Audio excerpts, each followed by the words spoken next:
Look at the cuts on the cement floor. Imagine 8 people confined for 2 years in 2 primary rooms about the size of the saw cuts. The life-size statue of Anne Frank is by Greg Stone, a Massachusetts artist selected in a nationwide competition. The funds to build this statue were raised by Idaho schoolchildren. It captures Anne's restless curiosity as she cautiously looks out the window at the streets of Amsterdam. Her diary documents her curiosity for life and her keen observations. Her father, Otto, later recalled, "It took me a very long time before I could read it, and I must say, I was very much surprised about the deep thoughts that Anne had, her seriousness, especially her self-criticism. It was quite a different Anne than I had known as my daughter. She never really showed this kind of inner feeling.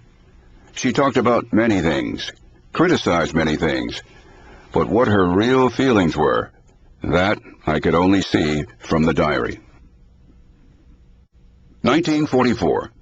In late summer, after 25 months in hiding, the Gestapo and Dutch police came to the Annex, led there by a tip from an unknown informant. All 8 were arrested. Poland's dreaded Auschwitz concentration camp was their destination, the final stop for many in the group. After months of hard labor, Anne and Margot were transported to Bergen-Belsen. In January 1945, their mother, Edith, died of exhaustion in Auschwitz. 2 months later, Anne and Margot died of starvation, exposure, brutality, and disease within a day of each other, weeks before Bergen-Belsen was liberated by Allied troops. The other 4 in hiding also died. Only Otto Frank survived. He was one of 7,650 prisoners still holding on when Auschwitz was liberated.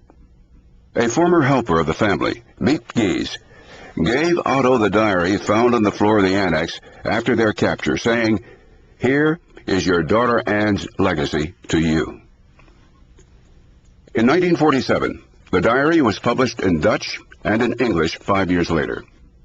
As you move to the next station, notice the passage on the wall. This memorial honors the triumph of the human spirit, so apparent in the brief life of Anne Frank.